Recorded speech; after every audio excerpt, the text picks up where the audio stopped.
The fire in the small cabin's stone hearth crackled to life, just as Patrick Kendrick heard the desperate pounding on the wooden door.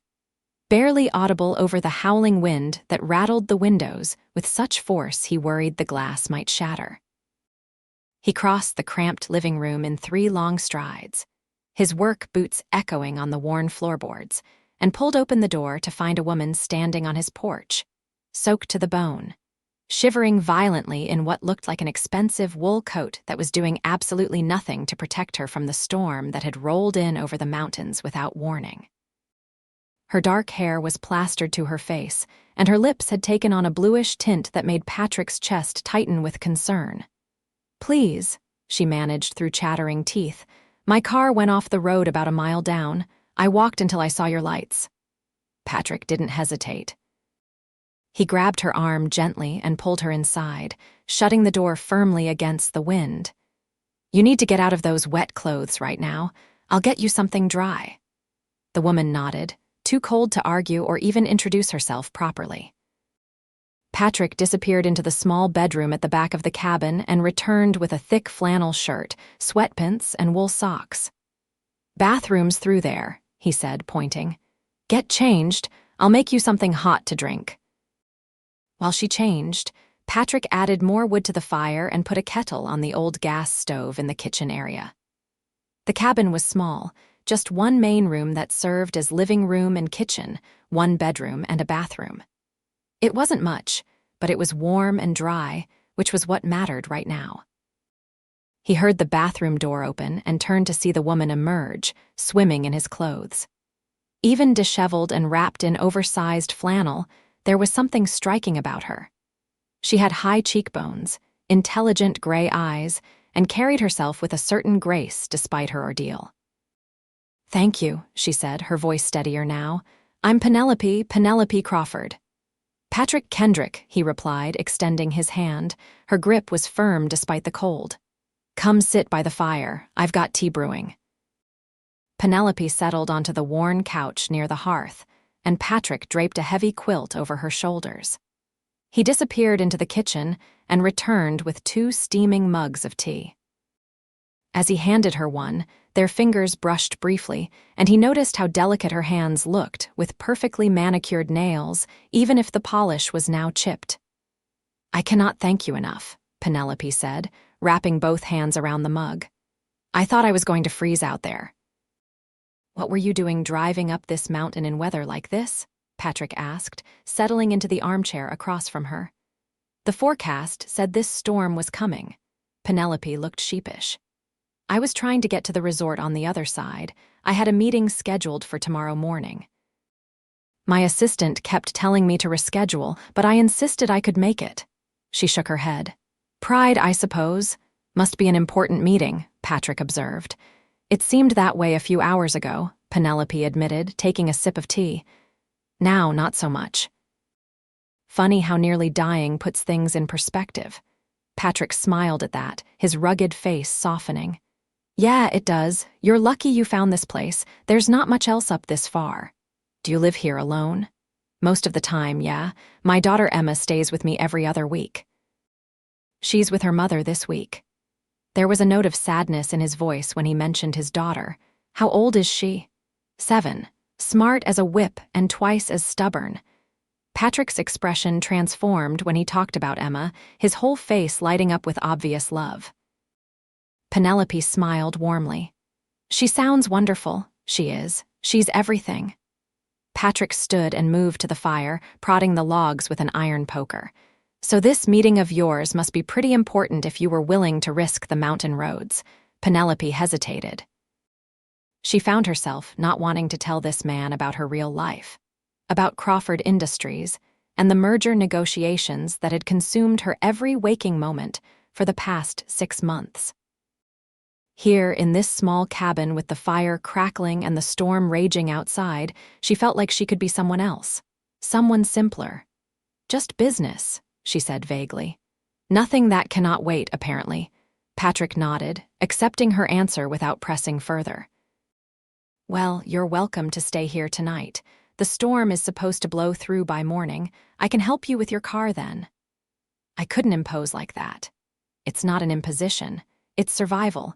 You're not going anywhere tonight, and that's just the reality of the situation. His tone was matter-of-fact, without any hint of impropriety or ulterior motive. Penelope found herself relaxing. Then thank you. Again. They sat in comfortable silence for a while, listening to the fire and the wind. Patrick got up occasionally to tend the flames or check that the windows were properly secured. Penelope watched him move around the small space with easy confidence, noting the way he seemed completely comfortable in his own skin despite the modest surroundings. "Are you hungry?" Patrick asked eventually. "I was about to make dinner when you showed up. Starving, actually." Patrick moved into the kitchen area and began pulling things from the refrigerator and cupboards. Penelope rose from the couch, keeping the quilt wrapped around her shoulders, and drifted over to watch. "Can I help?" "Sure, can you chop vegetables?" "I think I can manage that." Patrick handed her a cutting board and knife, along with an onion and some peppers. They worked side by side in the small kitchen, and Penelope found the simple task surprisingly meditative. When was the last time she had cooked anything? She had a private chef at her penthouse and ate most of her meals at restaurants or catered events. "So what do you do, Patrick?" she asked, focusing on the onion. "I'm a carpenter. Do custom furniture mostly, some renovation work." "Whatever pays the bills." He was browning ground beef in a cast iron skillet. "Do you enjoy it?" Patrick considered the question. "I do. I like working with my hands, creating things that will last." "The pay's not always steady, and there's not much room for advancement when you're working for yourself, but yeah, I enjoy it." "Working for yourself is brave," Penelope said. "A lot of people would not take that risk." "Brave or foolish, depending on who you ask," Patrick said with a wry smile. "My ex-wife certainly had opinions about it." "Is that why you divorced?" Patrick paused in his stirring. "Part of it. She wanted more than I could give her. More money, more status, more of everything. I was never going to be enough." He said it without bitterness, just stating a fact. "She's remarried now to a lawyer, lives in a big house in the suburbs. It's what she always wanted." "What about what you wanted?" "I wanted my family together," Patrick said quietly, "but you cannot force someone to want the life you're offering." "So now Emma goes back and forth, and I make the best of it." Penelope felt a pang of sympathy. "That must be hard." "It is what it is. Emma's happy, healthy, and loved. That's what matters." Patrick drained the beef and started adding spices. "What about you?" "Anyone waiting at that resort wondering where you are. My assistant will have gotten my message about the accident. She'll have canceled my accommodations by now." Penelope scraped the chopped vegetables into a bowl. "And no, there's nobody waiting for me. No time for relationships in my line of work." "What do you do?" Penelope hesitated again. "I'm in corporate management." It was not exactly a lie, but it was not the whole truth either.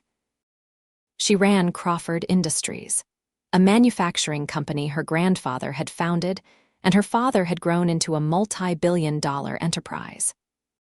She had taken over as CEO 5 years ago when her father retired, and she had been working 18-hour days ever since, determined to prove she had earned the position through merit and not just her last name. "That sounds important," Patrick said. "Sometimes I wonder," Penelope admitted. The words surprised her as soon as they left her mouth. She never talked like this, never questioned her choices or her path. Patrick looked at her thoughtfully, but did not push. Instead, he finished preparing what turned out to be a simple but delicious beef and vegetable stew. They ate at the small wooden table near the window, watching the storm continue to rage outside. "This is really good," Penelope said, genuinely meaning it. "Thanks. It's one of Emma's favorites, so I've had a lot of practice." "Tell me more about her," Penelope said, finding herself genuinely curious about this man's daughter. Patrick's eyes lit up again, and he launched into stories about Emma. How she loved dinosaurs and insisted on wearing her dinosaur t-shirt at least twice a week. How she was learning to read and would sound out every sign they passed when they drove anywhere. How she had decided she wanted to be a carpenter like her daddy and had her own little tool set that she used to help him in his workshop. Penelope found herself laughing at his stories, charmed by the obvious devotion Patrick had for his daughter.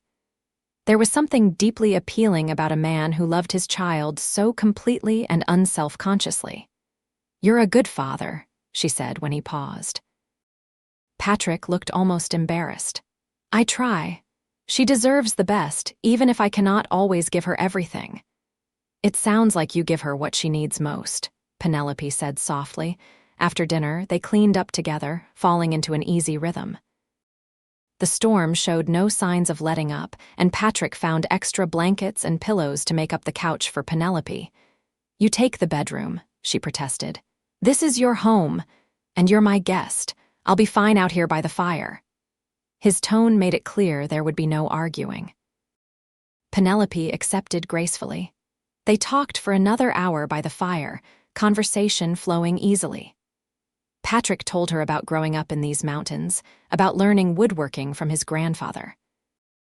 Penelope shared carefully edited stories about her own childhood, talking about her grandfather without mentioning the company. Eventually, exhaustion caught up with them both. Patrick insisted Penelope take the bedroom, and she finally agreed, too tired to argue anymore. The bed was simple but comfortable, and she fell asleep almost immediately, lulled by the sound of the storm and the knowledge that she was safe and warm. She woke to sunlight streaming through the window and the smell of coffee. For a moment, she was disoriented, but then the previous day came rushing back. She pulled on Patrick's borrowed clothes again and emerged from the bedroom to find him standing at the stove, making pancakes. "Good morning," he said with a smile. "Hope you slept well." "Better than I have in months, actually." Penelope accepted the cup of coffee he offered. "The storm passed. Mostly. There's still some wind, but the roads should be passable now. After breakfast, we can head down to check on your car." They ate together, the morning light making the small cabin feel cozy rather than cramped. Penelope helped clean up, then changed back into her own clothes, which Patrick had hung by the fire to dry overnight. They were wrinkled and still slightly damp, but wearable. The walk down to her car took about 20 minutes. The storm had left branches scattered across the road and small streams of water running down the mountainside. Penelope's rental car was nose down in a ditch, but it did not look too badly damaged. Patrick circled the vehicle, assessing. "Looks like you were lucky. Doesn't seem to be any major body damage. Might be able to pull it out." "I should just call a tow truck," Penelope said, pulling out her phone. She had dozens of missed calls and messages, but she ignored them for now. "Up here." "It'll take hours for them to come, if they'll come at all on these back roads. Let me see what I can do." Patrick walked back toward the cabin and returned 15 minutes later driving an old pickup truck. He had chains and rope in the back. Penelope watched as he worked, connecting the chains to her car's frame with practiced efficiency. He explained what he was doing as he went, and she found herself fascinated by his competence, the way he knew exactly what needed to be done and simply did it. With careful maneuvering, Patrick managed to pull her car back onto the road. He checked under the hood, tested the ignition, and nodded with satisfaction when the engine turned over. "You're all set," he announced. "Should be fine to drive. Take it slow on these roads, though." Penelope stared at him, overwhelmed by gratitude and something else she could not quite name. "Patrick, I don't know how to thank you. You probably saved my life last night, and now this." "Anyone would have done the same," Patrick said, wiping his hands on a rag. "No," Penelope said firmly. "Not anyone. You went above and beyond, and I'll never forget it." They stood there in the morning sunlight, and Penelope felt a strange reluctance to leave. This man, this place, had given her something she had not even known she was missing. A sense of peace, perhaps, or simplicity. Or just human connection without agendas or expectations. "I should let you get going," Patrick said, though he did not sound particularly eager to see her leave either. Penelope pulled out her wallet and extracted several bills. "Please, let me pay you for your help." Patrick held up his hands. "No way, I didn't help you for money." Patrick, please, you fed me, gave me shelter, fixed my car. And that's what neighbors do in the mountains. You don't charge for basic human decency. His voice was gentle but firm. Penelope slowly put the money away, touched by his refusal. Then at least let me take you to dinner sometime, to say thank you properly. Patrick looked surprised. You don't have to do that. I know I don't have to, I want to. Penelope found her business card holder and pulled out a card. She hesitated, then took a pen and wrote her personal cell number on the back before the company information could give her away. Call me when you're free. Patrick took the card, studying it. Penelope had turned it so only the blank side showed. All right, I'd like that. They exchanged phone numbers, and then there was nothing left to do but say goodbye. Penelope got into her car, started the engine, and rolled down the window. Drive safe, Patrick said. I will, and thank you again, for everything. She drove away slowly, watching him in her rearview mirror as he stood there on the mountain road, getting smaller and smaller until she rounded a bend, and he disappeared from view. The resort, where she had planned to stay, was another 40 minutes down the mountain. When she arrived, Penelope checked in, took a long, hot shower, and changed into her own clothes. Then she sat down and dealt with the backlog of messages. Her assistant, Margaret, had been frantic. The merger negotiations could be rescheduled. The board was concerned but understanding. Everything was fine, just pushed back a few days, but Penelope could not focus on any of it. Her mind kept drifting back to the cabin, to Patrick's smile when he talked about his daughter, to the way he had helped her without expecting anything in return. She had met countless people in her professional life, but she could not remember the last time someone had affected her quite like this. She looked at his number in her phone. It would be inappropriate to call so soon, would not it? She should wait a reasonable amount of time. Instead, she found herself typing out a text. Made it to the resort safely. Thank you again for everything. You really were my hero yesterday. His response came a few minutes later. Glad you made it safe. No hero, just a guy with a warm cabin, but you're welcome. Penelope smiled at her phone like a teenager. She forced herself to put it down and focus on work, but she kept checking it every few minutes, hoping for another message. The next few days were consumed with the rescheduled meetings. The merger negotiations were delicate, requiring her full attention and considerable diplomatic skill. But in the quiet moments, in her hotel room at night or during brief breaks, her thoughts turned to Patrick. She learned his number by heart. She reread their few text exchanges. She thought about his stories about Emma, about the way the firelight had played across his features, about his capable hands as he worked on her car. On the fourth day, she finished her meetings successfully. The merger was agreed upon in principle, pending board approval and legal review. It was a major victory for Crawford Industries, the culmination of months of work. Her team celebrated with expensive wine and congratulations, but Penelope felt oddly empty. She excused herself early and went back to her room, staring out at the mountain views. Somewhere up there was a small cabin and a man who had shown her more genuine kindness in one night than she had experienced in years of business dealings. She picked up her phone and called him before she could second-guess herself. Hello. Patrick's voice was warm and a little surprised. Hi, it's Penelope. I hope I'm not calling at a bad time. Not at all. I just put Emma to bed. How are you? How did your meetings go? They went well. Really well, actually. I'm heading back to the city tomorrow. She paused. I was hoping that dinner invitation was still open. Are you free this weekend? This weekend? Yeah, I can make that work. Emma will be with her mom. They made plans for Saturday evening. Penelope would drive back up to the mountains to meet him, finding a middle point between his cabin and her city. There was a nice restaurant in one of the small towns that Patrick suggested, somewhere he said made excellent food without being too fancy. After they hung up, Penelope felt her heart racing. This was ridiculous. She was a CEO, a woman who routinely negotiated multi-million-dollar deals without breaking a sweat. But the thought of seeing Patrick again made her nervous and excited in equal measure. The drive back to the city the next day seemed to take forever. Her penthouse apartment felt cavernous and cold after the cozy cabin. She threw herself into work, but Saturday could not come fast enough.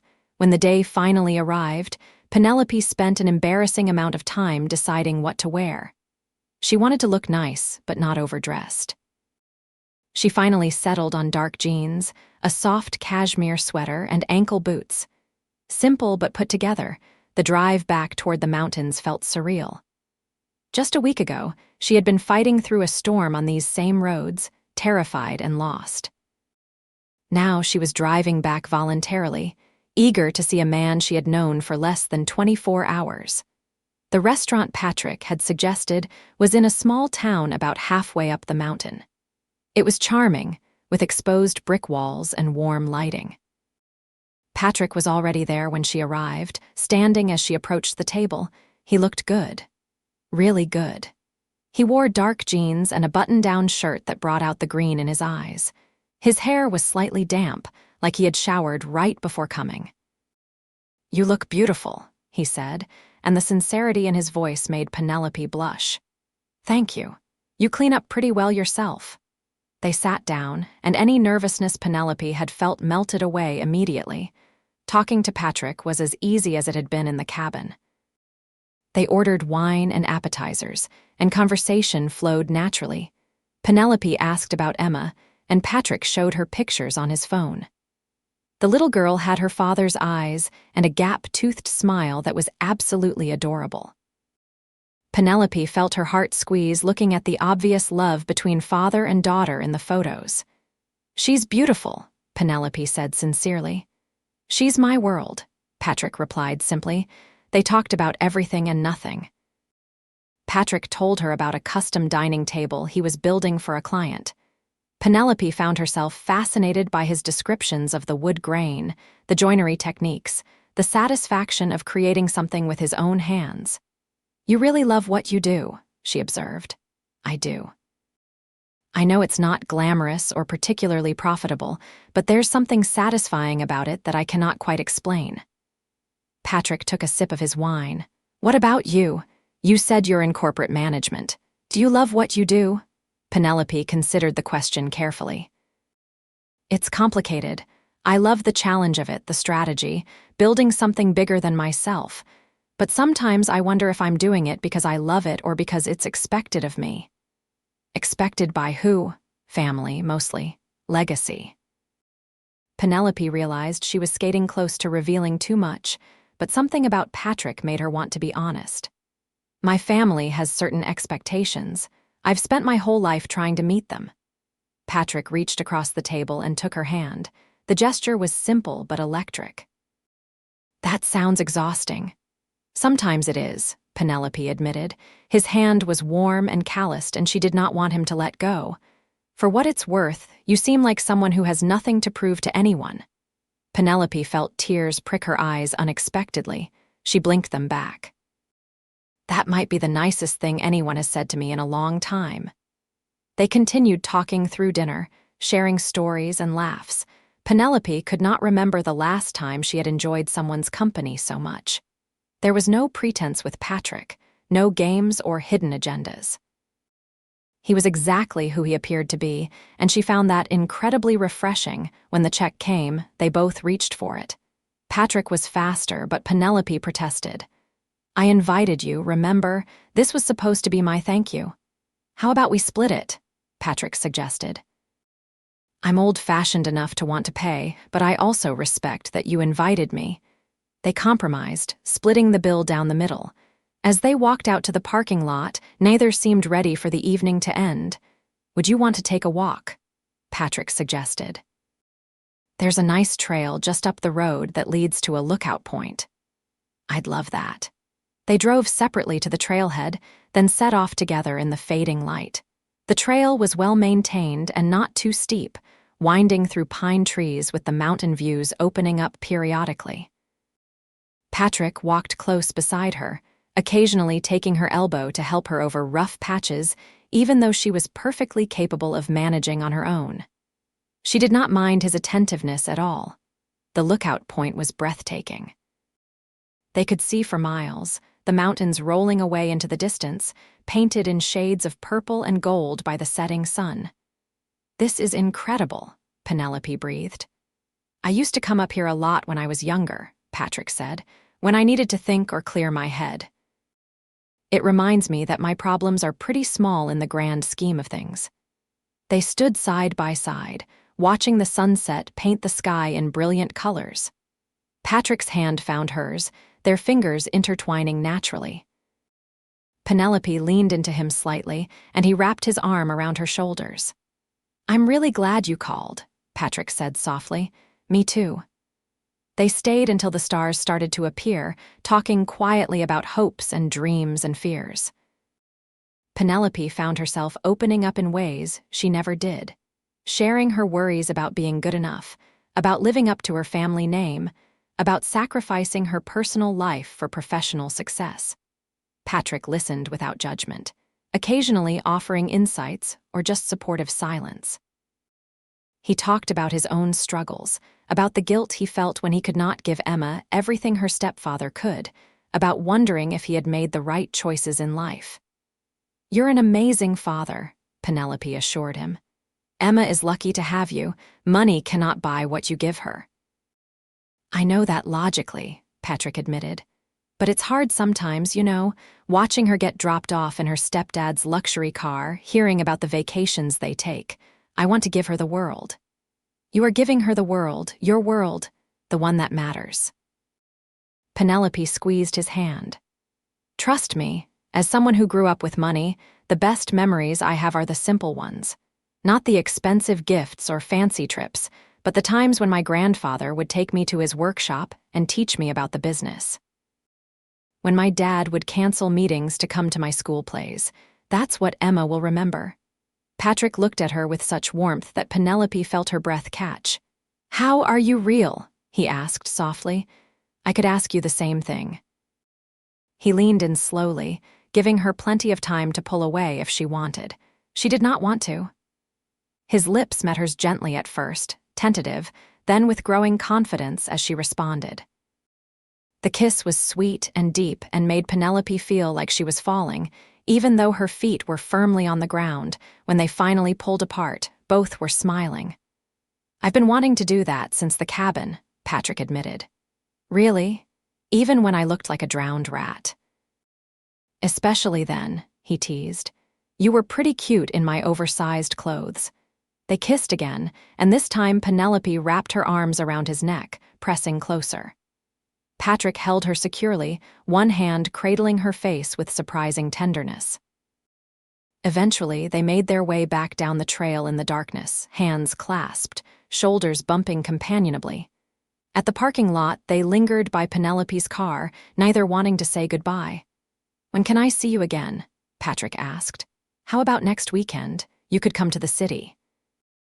"I'd love to show you around." Patrick looked hesitant. "The city's not really my scene." "Please, I promise I'll make it worth your while." Penelope gave him her best smile. "How can I say no to that?" They made plans for the following Saturday. Patrick would drive down to the city, and Penelope would show him her world this time. As she drove home that night, Penelope felt light and happy in a way she had not experienced in years. She sang along to the radio, grinning at nothing, unable to stop thinking about Patrick's kiss.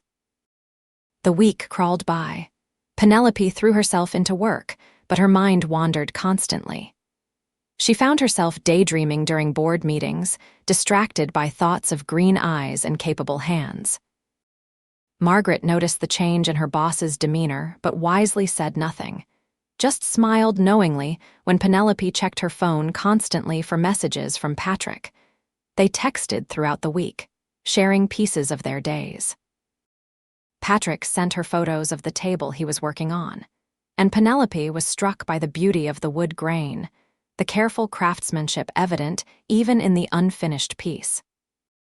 She sent him pictures of the city skyline from her office window, though she carefully framed the shots to avoid showing the Crawford Industries logo on the building across the street.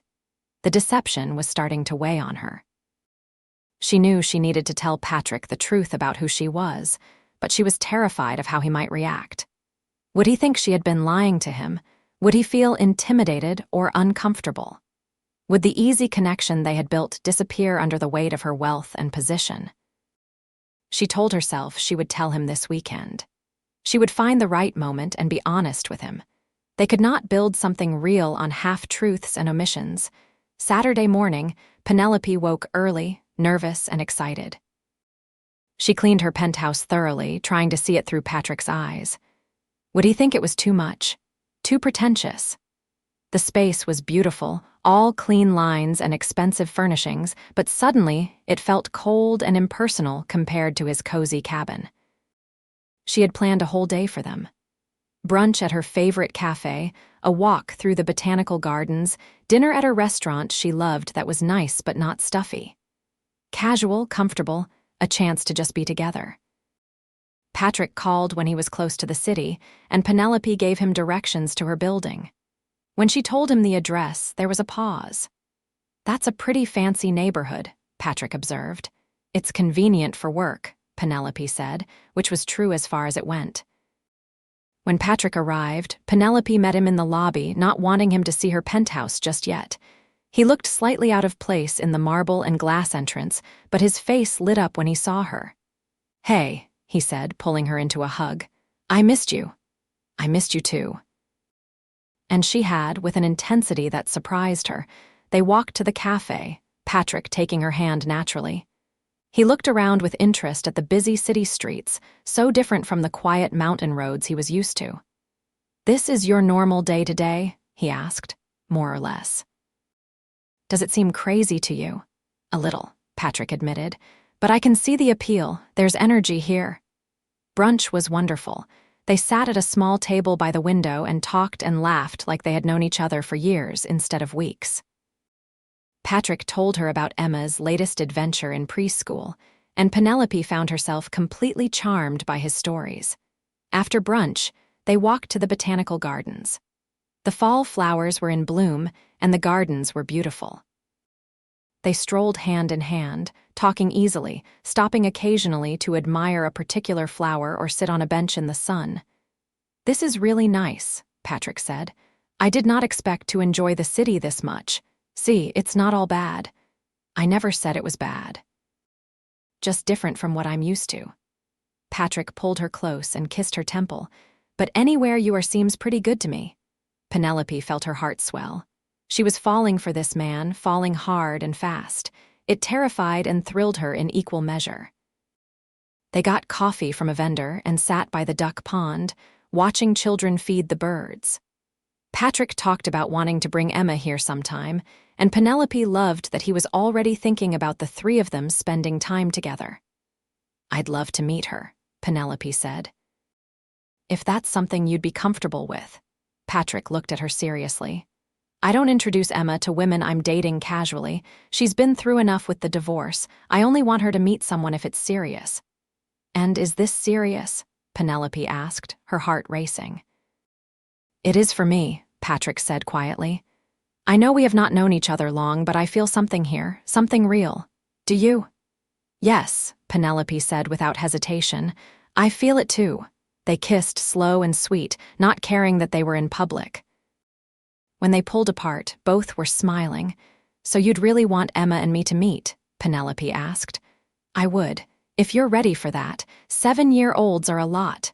I'm ready." They spent the rest of the afternoon wandering the city, Patrick's arm around Penelope's shoulders.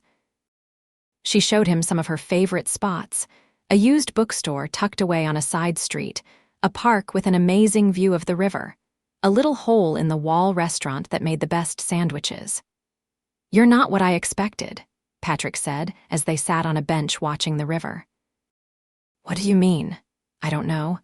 When you said you worked in corporate management, I guess I pictured someone more uptight, but you're not like that at all. You're down to earth, real." Guilt twisted in Penelope's stomach. Now was the time to tell him. She should tell him right now. But before she could form the words, Patrick's phone rang. He looked at the screen and frowned. "It's my ex. I should take this?" "Of course." Patrick stepped away for privacy, and Penelope could see from his body language that something was wrong. When he came back, he looked upset. I'm sorry, I have to go. Emma fell at the park and hit her head. Sarah's taking her to the emergency room, but I need to be there. Of course. Do you want me to come with you? Patrick looked torn. I'd love that, but are you sure? Hospital emergency rooms are not exactly fun. Patrick, if Emma is important to you, she's important to me. Of course I'll come. They practically ran back to where Patrick had parked his truck. The drive to the hospital was tense, Patrick's knuckles white on the steering wheel. Penelope kept her hand on his thigh, offering silent support. At the emergency room, Patrick's ex-wife Sarah was in the waiting area with Emma.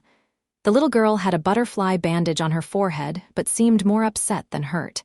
When she saw Patrick, she burst into fresh tears. "Daddy," Patrick scooped her up, holding her carefully. "Hey, baby girl." "I'm here, you're okay." Penelope hung back, not wanting to intrude on the family moment. Sarah noticed her and raised an eyebrow questioningly. "Sarah, this is Penelope. Penelope, this is Sarah and this is Emma." "Nice to meet you," Penelope said softly. Sarah looked her over appraisingly, but seemed to reserve judgment. Emma peeked at Penelope from her father's arms with obvious curiosity. The doctor came out and explained that Emma had a mild concussion and should be monitored for the next 24 hours, but would be fine. The relief on Patrick's face was palpable. Sarah and Patrick stepped aside to talk about logistics. Emma would stay with Patrick tonight so he could keep an eye on her. Sarah's husband was out of town anyway, and she admitted she was nervous about managing a concussion on her own. While they talked, Emma looked at Penelope again. "Are you my daddy's girlfriend?" Penelope smiled gently. "I'm your daddy's friend. My name is Penelope." "That's a princess name," Emma observed. "Is it?" "Yeah, like in the fairy tales." Emma seemed to be warming up despite her injury. "I like dinosaurs better than princesses, though. Your dad told me that. Dinosaurs are pretty cool." "Do you know about dinosaurs?" "A little bit. I know that the Tyrannosaurus Rex had really short arms." Emma giggled, which made Patrick and Sarah both look over with relief. If Emma was laughing, she was okay. Patrick came back over with Sarah. "I'm going to take Emma home. Sarah, thank you for calling me." "Of course. Emma, you listen to Daddy and rest, okay?" Sarah kissed her daughter's head, then looked at Penelope again. "It was nice to meet you." "You too." In the parking lot, Patrick looked at Penelope apologetically. "I'm so sorry. This was not how I wanted our day to end." "Patrick, Emma is what matters. You don't have to apologize for that." Penelope touched his arm. "But I should probably head home. You two need time together." "Actually," Patrick hesitated. "Would you maybe want to come back to my place? I mean, I understand if you'd rather not. We'll probably just watch movies and rest, but I'd really like you to stay if you want." Penelope looked at Emma, who was watching them with tired eyes. "If Emma's comfortable with it, I'd love to. Do you mind if Penelope comes over?" Patrick asked his daughter. Emma shook her head. "She knows about dinosaurs." So Penelope followed Patrick's truck across the city to his apartment. It was in a modest building in an older neighborhood, nothing like her luxury high-rise. His apartment was small but homey, filled with evidence of Emma's presence. Drawings on the fridge, toys in a basket by the couch, a bookshelf full of children's books. Patrick got Emma settled on the couch with blankets and pillows, then put on a dinosaur documentary she had apparently seen a million times but never got tired of. Penelope sat on the other end of the couch, and Emma gradually scooted closer to her until she was leaning against Penelope's arm. Patrick mouthed sorry over his daughter's head, but Penelope just smiled and carefully put her arm around the little girl. Emma was warm and solid, her hair smelling like children's shampoo. Penelope felt something shift in her chest, a fierce protective instinct she had not expected. They watched dinosaur documentaries for hours. Patrick checked Emma's pupils periodically, following the doctor's instructions. He made grilled cheese sandwiches for dinner, which Emma picked at, but Penelope declared delicious. As evening turned to night, Emma finally fell asleep against Penelope's side.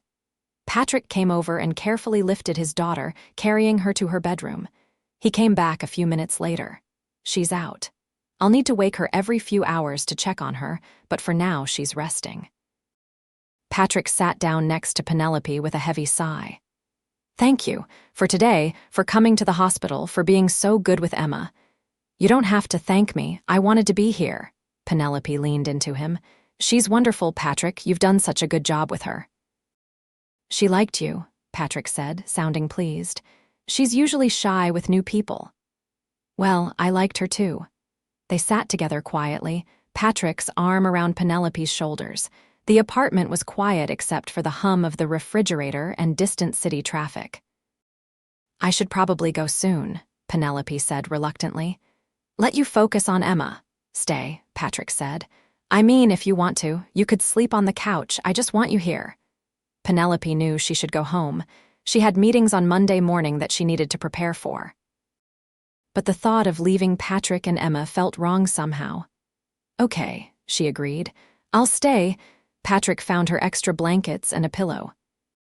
They said goodnight with a soft kiss, and then Penelope was alone in the dark living room, listening to Patrick move around in Emma's room as he checked on her.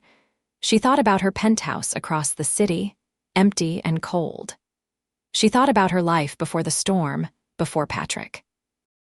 How had she gone from that structured, lonely existence to falling asleep on a couch in a tiny apartment, waiting to help care for a little girl she had just met? And why did this feel more right than anything had in years? Patrick woke Emma every 2 hours as instructed, and each time Penelope heard him talking softly to his daughter, patient and loving even in the middle of the night. In the morning, Emma was clearly feeling better, chattering away about dinosaurs and asking Penelope questions about everything. Do you have kids? Emma asked over breakfast. No, I don't. Do you want kids? Emma, that's personal, Patrick said gently. It's okay, Penelope assured him.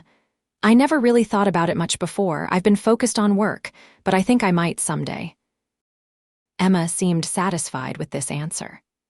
She asked Penelope if she wanted to see her dinosaur collection, and soon they were on the floor of Emma's room, playing with plastic dinosaurs and creating elaborate scenarios. Patrick watched from the doorway with a soft expression. When Penelope looked up and caught him watching, he just smiled and mouthed, "Thank you again." After a while, Emma started to tire, the effects of her concussion still present. Patrick suggested she rest, and Emma reluctantly agreed, but only if Penelope would read her a story. So Penelope found herself on Emma's bed, reading about dinosaurs while the little girl's head rested on her lap. Emma's breathing gradually evened out as she fell asleep, and Penelope carefully eased out from under her. In the living room, Patrick pulled Penelope into a tight hug. You've been amazing. Thank you for being here, for being so natural with Emma. She makes it easy. She's a special kid. She is. Patrick pulled back to look at Penelope. I know this is moving fast. We've only known each other a few weeks, but I need you to know I'm falling for you. Hard. Penelope felt tears prick her eyes. I'm falling for you too, both of you. They kissed, deep and meaningful, a promise of something building between them. When they pulled apart, Penelope knew she had to tell him the truth. She could not keep hiding who she was, not now that they were getting serious. Patrick, there's something I need to tell you. Before she could continue, his phone rang. He glanced at it and made an apologetic face. It's a client. I have to take this. They've been waiting on some design decisions. Give me 5 minutes. Penelope nodded, and Patrick stepped out onto the small balcony to take the call. She paced the living room, rehearsing what she would say. How did you tell someone that you had been hiding the fact that you were a billionaire CEO? That every moment they had spent together, you had been lying by omission? Patrick came back in looking apologetic. Sorry about that. You were saying? Penelope took a deep breath. Patrick, I have not been completely honest with you about what I do. He looked confused. What do you mean? I'm not just in corporate management. I'm the CEO of Crawford Industries. There was a long silence. Patrick stared at her. Crawford Industries, as in the Crawford Industries. The manufacturing giant? Yes. You're the CEO. Yes. Patrick sat down heavily on the couch. Wow, that's quite an omission. I know, I'm sorry. I should have told you from the beginning, but that night in the cabin, it felt so good to just be Penelope, not Penelope Crawford, CEO. And then things developed between us so quickly, and I did not know how to bring it up without it seeming like I had been deliberately hiding it. You were deliberately hiding it, Patrick pointed out, his voice carefully neutral. I was, Penelope admitted, and that was wrong. I'm sorry. Patrick ran his hands through his hair. I need a minute to process this. Penelope sat down, giving him space but staying present. She watched emotions play across his face. Surprise, confusion, something that might have been hurt. So when you said you worked in corporate management, you meant you run a billion-dollar company. Multi-billion, actually, Penelope said, then winced. Sorry, that's not helpful. No, it's not. Patrick looked at her. What else have you not been telling me? Nothing. Everything else has been completely honest. My feelings for you, my interest in Emma, all of that is real. But you did not think your job was important enough to mention accurately. It's not that it was not important, it's that it's all anyone ever sees when they look at me. I'm the Crawford heiress. I'm the CEO who took over from her father. I'm the youngest woman to run a Fortune 500 company. I'm never just Penelope. She felt tears threatening. With you, I got to be just me, and it was wonderful. I did not want to lose that. Patrick was quiet for a long moment. I understand that, I do.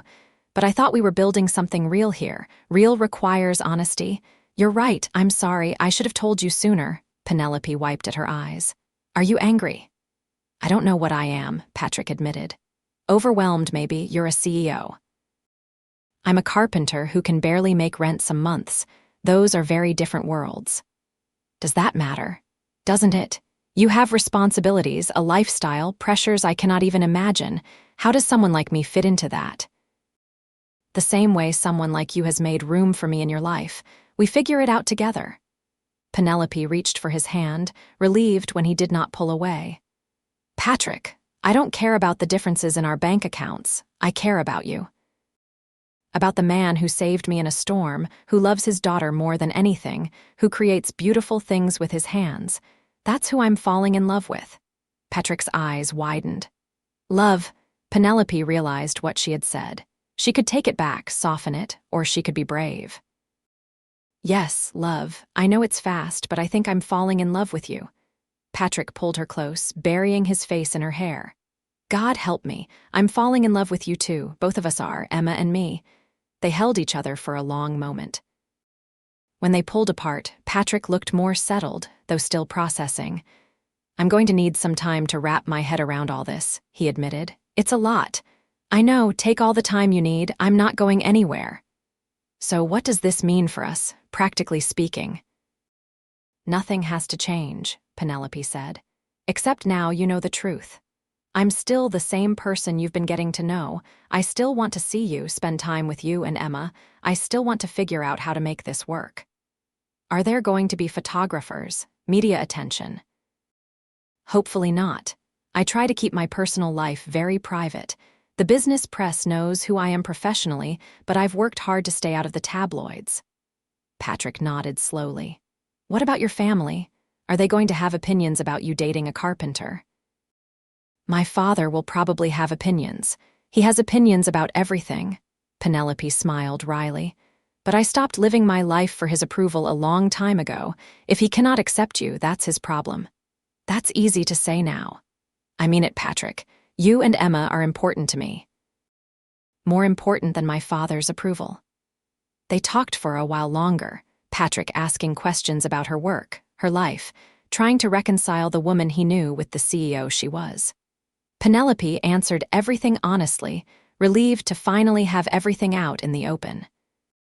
Emma woke up from her nap asking for lunch, and the conversation shifted to more immediate concerns.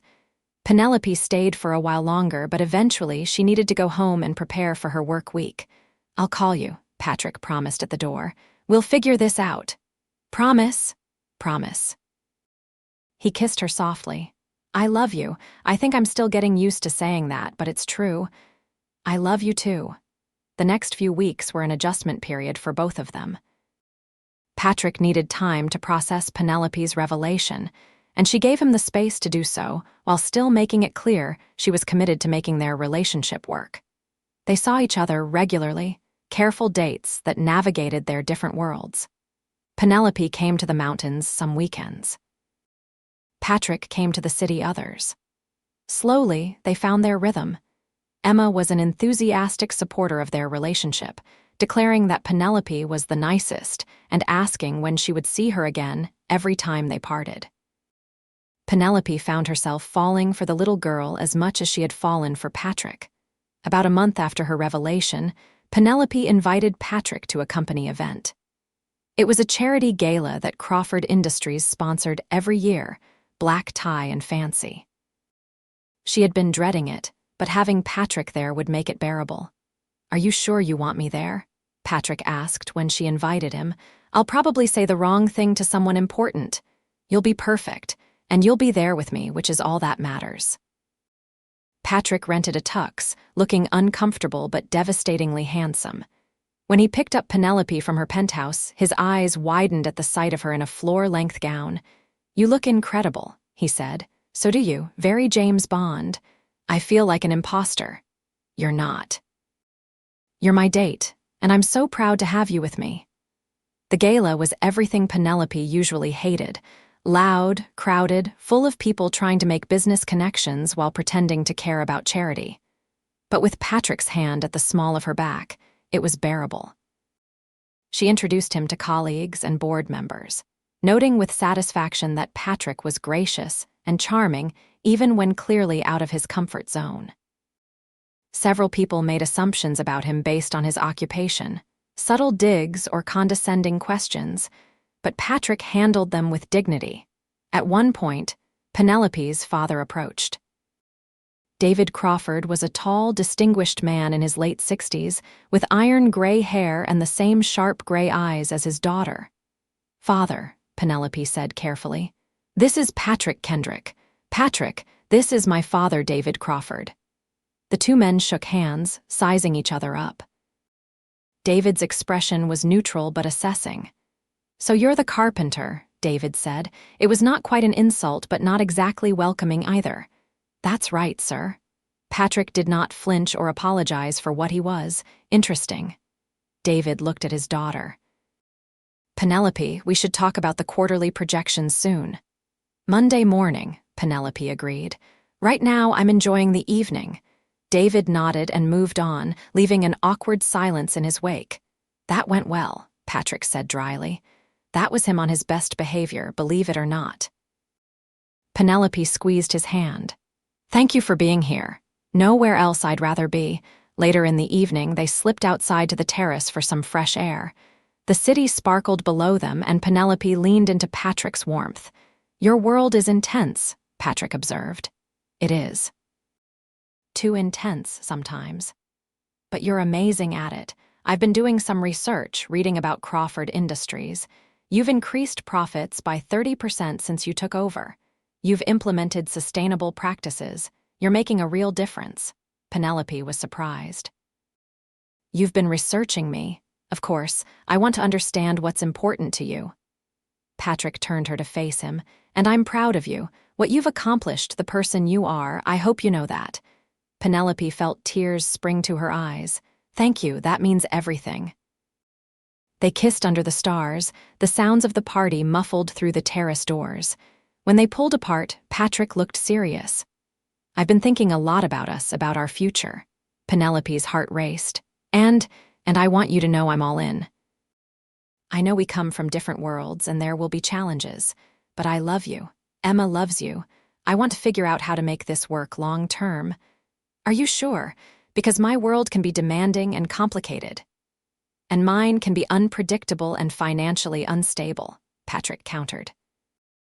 "But together, maybe we balance each other out." "I like the sound of that."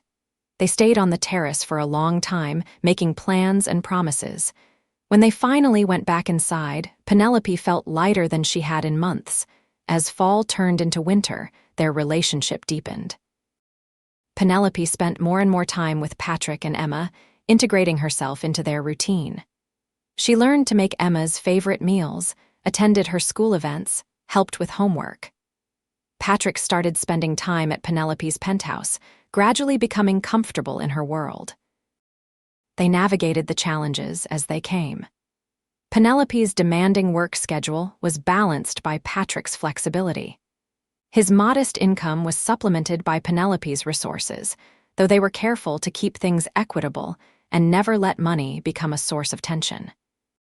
Emma thrived with the additional attention, blossoming under the combined care of both her parents and now Penelope. Sarah, Patrick's ex-wife, was initially suspicious of Penelope, but gradually came to respect and appreciate the care she showed Emma.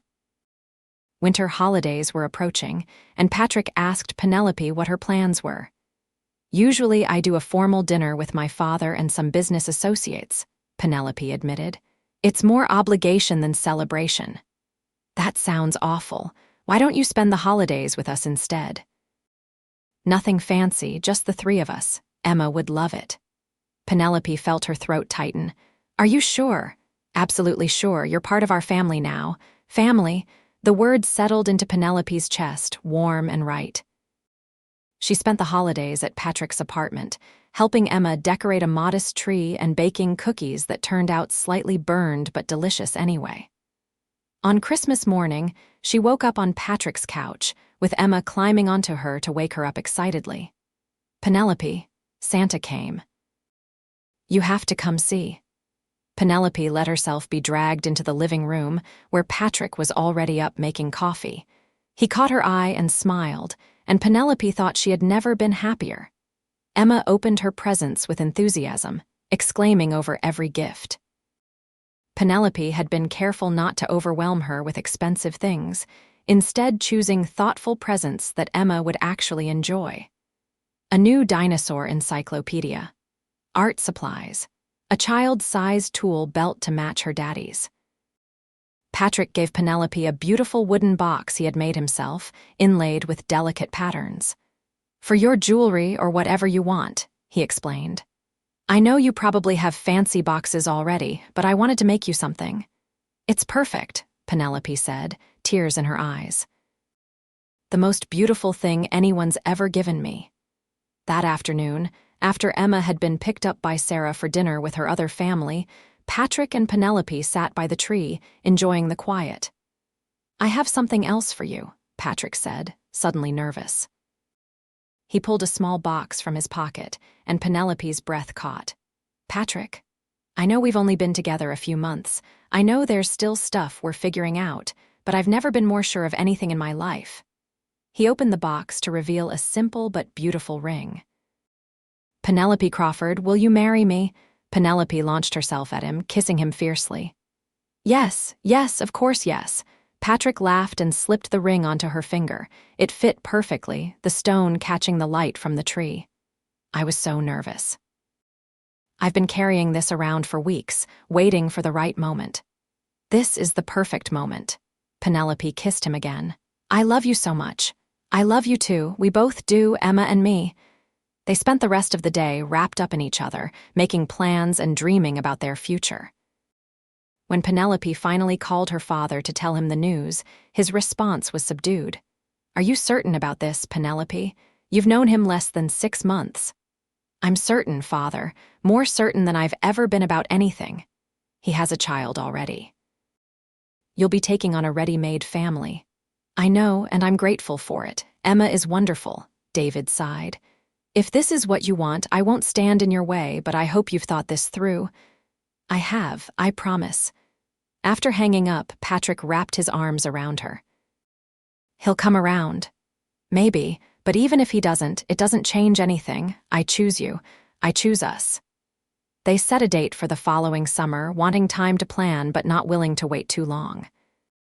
Penelope threw herself into wedding preparations with the same energy she brought to her work, though she was determined to keep things relatively simple and personal rather than the society spectacle her father would have preferred. Emma was beside herself with excitement about being a flower girl. Penelope took her shopping for a dress, a special afternoon, just the two of them. As they looked at options, Emma suddenly got serious. "Penelope, can I ask you something?" Of course, sweetie. When you and Daddy get married, does that mean you'll be my stepmom? Legally, yes. But I hope I can just be someone who loves you very much. You already have a mom, and I would never try to replace her. But I'll always be here for you, no matter what. Emma thought about this. Could I maybe call you Mom Penelope sometimes? So there's Mom Sarah and Mom Penelope. Penelope felt tears threatening. I would be honored if you called me that. Emma hugged her tightly, and Penelope held the little girl close, overwhelmed by love for this child who had accepted her so completely. The months leading up to the wedding flew by. Penelope balanced her work responsibilities with wedding planning and spending time with her new family. Patrick's carpentry business was doing better than ever, boosted by word of mouth and some subtle networking from Penelope's connections, though she was careful to let Patrick maintain his independence and pride in his work. They decided to get married at a small chapel in the mountains, near where they had first met. The guest list was intimate, close friends and family only. Emma would be flower girl, and Patrick's best friend from childhood would be his best man. Penelope's father agreed to walk her down the aisle, though his approval of the match remained lukewarm at best.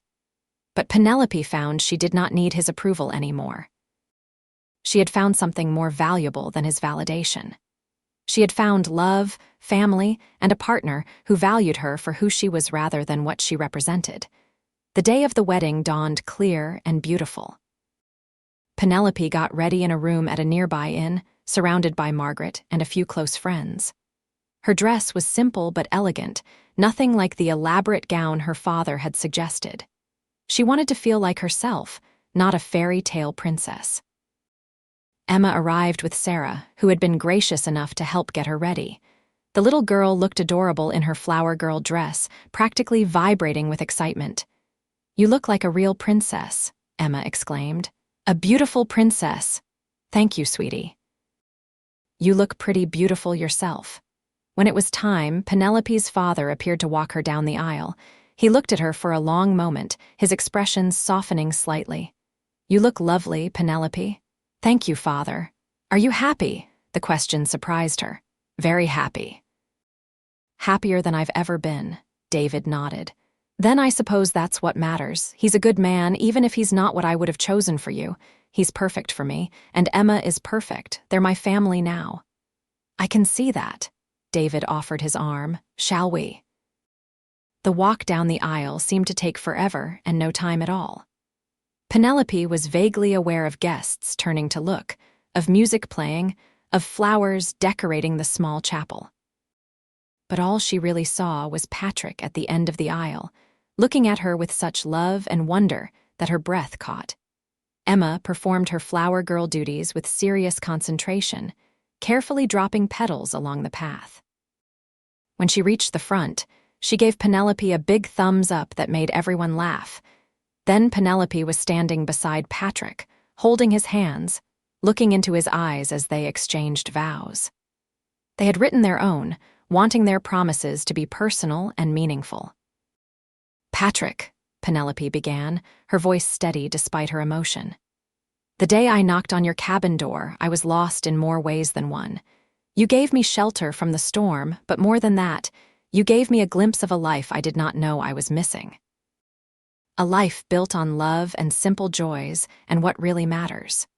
You see me, not the title or the money or the expectations, but the real me. You and Emma have given me a home in a way I've never had before. I promise to love you both with everything I have, to support your dreams, to be your partner in all things. I promise to show up, to be present, to choose us every single day."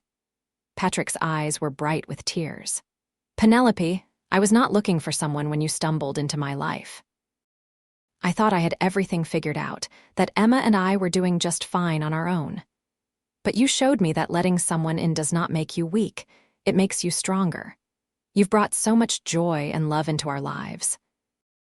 You've embraced Emma like she's your own, and you've made me believe in possibilities I thought were long past. I promise to be your safe harbor, your steady ground. I promise to support your work, to respect your ambitions, while reminding you to pause and breathe. I promise to love you through the easy times and the hard times, in your world and in mine, forever." There was not a dry eye in the chapel as they exchanged rings and sealed their vows with a kiss. Emma cheered loudly, and everyone laughed through their tears. At the reception, which was held at a beautiful lodge nearby, Penelope danced with her new husband while Emma spun around them making her own dance moves. They cut the cake, toasted with champagne, and celebrated with the people who mattered most. David Crawford approached them during the reception, looking more relaxed than Penelope had seen him in years. "Patrick," he said formally, "I wanted to apologize for my coldness when we first met. I've had concerns, I will not lie about that. But seeing Penelope today, seeing how happy you make her, I can admit when I'm wrong. Welcome to the family." Patrick shook his hand warmly. "Thank you, sir. That means a lot. Take care of my daughter." "Every day, I promise you that." After David walked away, Patrick pulled Penelope close. "That was unexpected."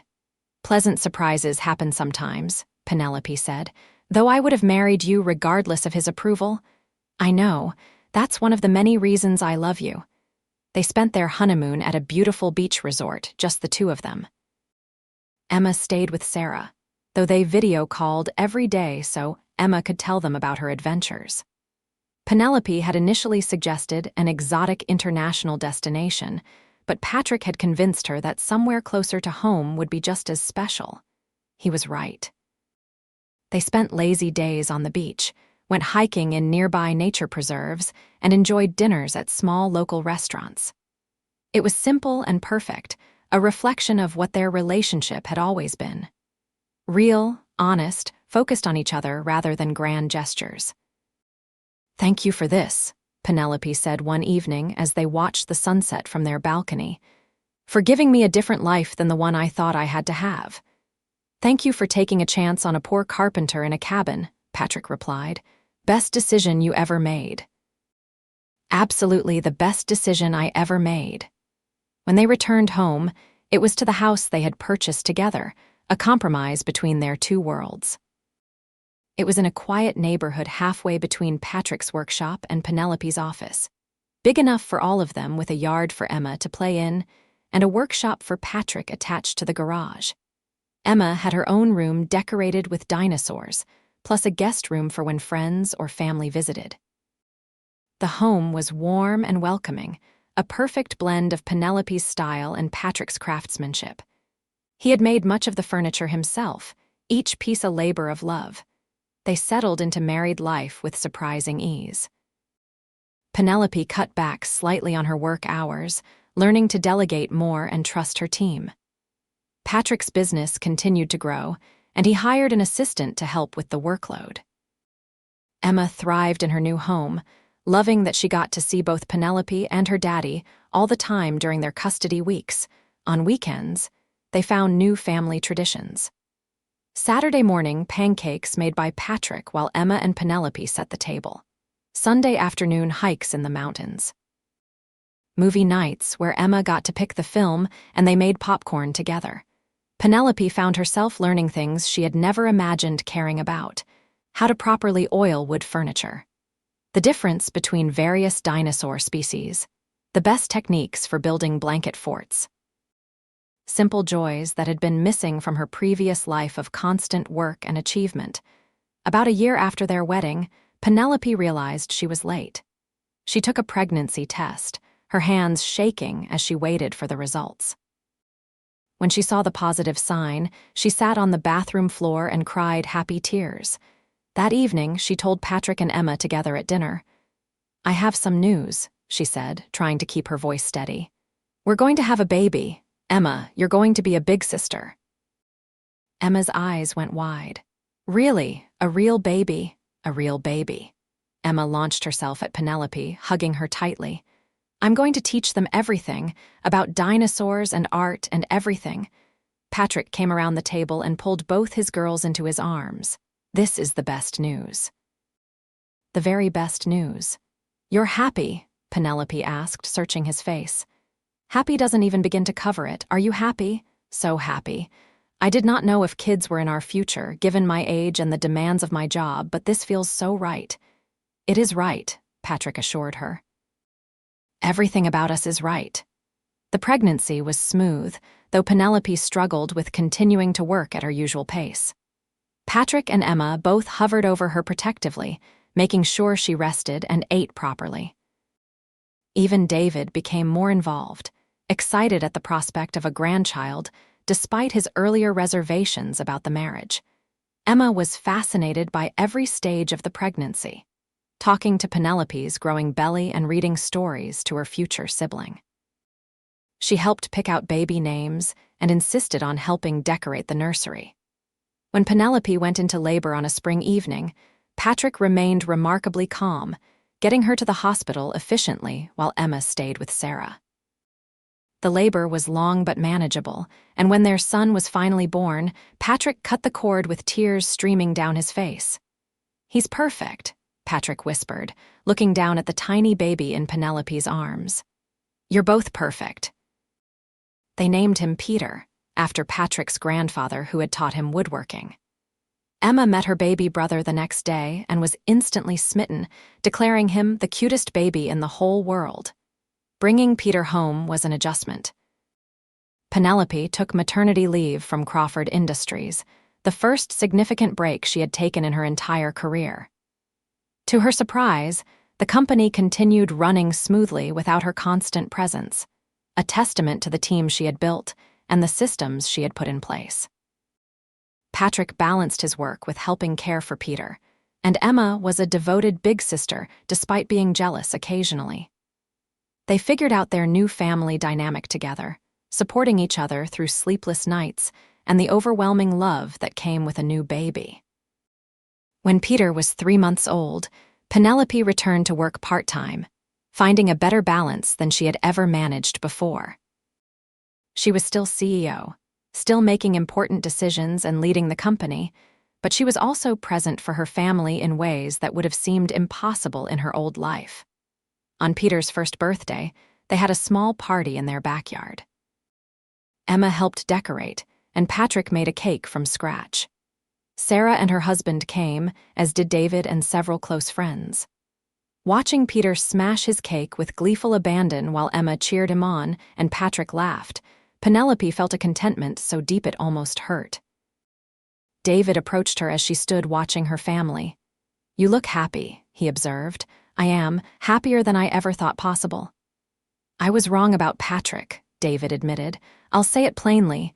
He's been good for you, for the company even. You're more focused, more decisive. Less driven by trying to prove yourself." "I'm not trying to prove anything anymore," Penelope agreed. "I know who I am now. Wife, mother, CEO, all of it, balanced in a way that works for me." "Your grandfather would be proud," David said quietly. "Not just of what you've done with the company, but of the life you've built." It was perhaps the highest compliment her father had ever given her. Penelope hugged him, something they rarely did. "Thank you, Dad." That evening, after the guests had left and the kids were in bed, Penelope and Patrick sat on their back porch watching the stars. "Remember that night in the cabin?" Patrick asked, pulling her close. "How could I forget? It changed my entire life." "Mine too." "I was just trying to help a stranger out of a storm. I had no idea I was meeting my future wife." "The CEO who fell for the carpenter," Penelope said with a smile. "Sounds like a fairy tale. Except this is real, messy and complicated and absolutely real." "The best kind of real," Penelope agreed. She thought about everything that had happened since that stormy night, the fear and cold, then the warmth and safety of the cabin, the slow building of trust and love, the challenges they had faced and overcome together, the family they had created. "What are you thinking about?" Patrick asked. "Just about how grateful I am, for the storm that brought me to your door, for your kindness, for taking a chance on us even when it seemed crazy." "Not crazy," Patrick corrected. "Unexpected maybe, fast definitely, but never crazy. Some things you just know, you know? The moment you walked through that door, soaked and shivering, something in me recognized something in you, like I had been waiting for you even though I did not know it." "That's exactly it." I've spent my whole life trying to be perfect, to live up to expectations, to prove myself worthy. But with you, I don't have to be anything other than myself. You love me for me, not for what I can do or what I represent. Always, Patrick promised. Though I have to admit, watching you in action at work is pretty impressive. You're brilliant at what you do. And I love watching you create. You put so much care and artistry into every piece. Penelope laced her fingers through his. We're a good team, the best team. They sat in comfortable silence for a while, listening to the night sounds and feeling perfectly content. Do you ever regret it? Patrick asked eventually. Giving up the life you had before, the focus on career, the freedom to work 18-hour days if you wanted. Penelope considered the question seriously. Not even for a second. That life was empty, Patrick. I just did not realize how empty until I found this one. I'm still successful. I still run the company. But now I have balance. I have love. I have you and Emma and Peter. I have a real life, not just an impressive resume. Good, Patrick said, relief evident in his voice. Because I could not imagine my life without you now. Neither could Emma. You're not just part of our family, you're the heart of it. You're going to make me cry, Penelope warned, already feeling tears threatening. Happy tears though, right? The happiest. They went inside eventually, checking on both kids before retiring to their own room. Peter was sleeping peacefully in his crib, tiny fists curled beside his head. Emma was sprawled across her bed, surrounded by stuffed dinosaurs. In their room, Patrick pulled Penelope close. Thank you, he said softly. For what? For everything. For taking a chance on us. For loving Emma like she's yours. For giving me Peter. For making every day better just by being in it. I could say the exact same things to you, Penelope replied. You saved me, Patrick, not just from the storm, but from a life that looked successful on the outside but was hollow inside. You showed me what really matters. They made love slowly, tenderly, a reaffirmation of their commitment to each other. Afterward, wrapped in each other's arms, Penelope felt completely at peace. The years that followed were full and rich. Emma grew into a confident, intelligent young girl who still loved dinosaurs, but also developed passions for art and science. Peter became a curious, energetic toddler who adored his big sister and followed his daddy around the workshop whenever allowed. Patrick's carpentry business flourished, with a reputation for quality that brought clients from far and wide. He remained humble and grounded, still finding the greatest satisfaction in creating beautiful, functional pieces with his own hands. Penelope continued to lead Crawford Industries successfully, implementing innovative practices that increased both profits and sustainability. She became known not just as a successful CEO, but as someone who had achieved that success while maintaining work-life balance, proving it was possible to have both a thriving career and a rich personal life. On their 5th anniversary, Patrick surprised Penelope with a return trip to the cabin where they had first met. They left the kids with Sarah and David, who had become unexpected allies in co-grandparenting, and drove up the mountain together. The cabin looked exactly the same, though Patrick had made some improvements over the years. The same fireplace, the same cozy interior, but with better insulation and a renovated bathroom. I cannot believe it's been 5 years, Penelope said, standing in front of the fireplace where she had first warmed up after the storm. 5 years since the best thing that ever happened to me, Patrick agreed. Well, one of the best things. Emma and Peter are pretty great too. They are. We're lucky. Patrick lit a fire and they settled on the couch together, just like that first night. But this time, there was no uncertainty, no careful distance. They were completely comfortable with each other, their bodies fitting together perfectly after years of practice. Do you remember what you were thinking that night? Penelope asked. When I knocked on your door, I remember thinking you looked half frozen and completely out of your element. I remember wanting to help but also thinking you'd be gone by morning and that would be that. I remember thinking you were kind and handsome, though I tried not to notice that at first. You noticed, though, Patrick said with a grin. I noticed, Penelope admitted. How could I not? My handsome rescuer building me a fire and making me tea. It was very romantic, even if I was too cold and scared to appreciate it fully at the time. And now I appreciate everything. Every moment, every day, every challenge we've overcome together. You're my best friend, my partner, my love. Building that fire for me 5 years ago was the kindest thing anyone has ever done, but it was just the beginning. You've been building warmth and safety and home for me every day since. Patrick kissed her deeply. I love you, Penelope Kendrick. I love you too, Patrick Kendrick. They spent the weekend in the cabin, reconnecting without the demands of work or the needs of children. They hiked the trails they had walked when they were first dating. They cooked simple meals together. They made love by the fireplace and talked late into the night about their dreams for the future. I want more kids, Penelope admitted one evening. Is that crazy? I'm almost 40 and we're busy enough with Emma and Peter. It's not crazy if it's what you want, what we want. Patrick considered. I'd love more kids. I love being a dad and you're an amazing mom. So we'll try. They returned home refreshed and reconnected, ready to face whatever came next together, and over the next few years, their family did grow. Twin girls arrived when Peter was 3, doubling the chaos and the joy in their household. Emma became an even more devoted big sister, helping with the babies and declaring herself their protector. Managing a household with 4 kids, 2 careers, and all the complications that came with a blended family was not always easy.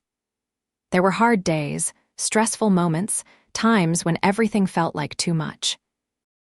But Patrick and Penelope faced it all together, supporting each other through the challenges and celebrating the victories. Emma graduated elementary school with honors, already talking about becoming an engineer. Peter started preschool, showing his father's artistic tendencies. The twins developed distinct personalities despite being identical, one quiet and thoughtful, the other outgoing and bold. Through it all, Patrick and Penelope maintained the connection that had brought them together. They still had date nights, still made time for just the 2 of them. They still talked for hours about everything and nothing. They still looked at each other across crowded rooms and shared secret smiles, an entire conversation happening in a single glance. On their 10th anniversary, surrounded by their children and loved ones, Patrick raised his glass in a toast. 10 years ago, a storm brought the love of my life to my door. I had no idea that helping a stranded stranger would lead to all this. To Emma having the mother she always deserved. To Peter and the twins. To a life more full and rich than I ever imagined possible. Penelope, you took a chance on a poor carpenter in a cabin, and you've never stopped taking chances on us. Thank you for building this life with me. Penelope stood, wiping tears from her eyes. And thank you for building that fire for me all those years ago. For giving me warmth and shelter when I needed it most. For continuing to give me warmth and shelter every day since. You're my home, Patrick. You and these beautiful children we've made together. I love you all more than words can say. The room erupted in applause and cheers. Emma and Peter and the twins crowded around their parents, and Patrick pulled his whole family into a group hug. Penelope looked around at these people she loved more than anything and felt overwhelmed with gratitude. Who would have thought that getting lost in a storm would lead to finding everything she had ever needed? That a simple act of kindness from a stranger would bloom into a lifetime of love? That the poor dad who built a fire for a stranded woman in a cabin would turn out to be the richest blessing of her life? But that was exactly what had happened. And as Penelope looked into Patrick's eyes, seeing the same love and devotion reflected there that she felt in her own heart, she knew their story was far from over. This was just the beginning of forever, built on a foundation as solid and enduring as the mountains where they had met. And they all lived happily, truly and completely, ever after.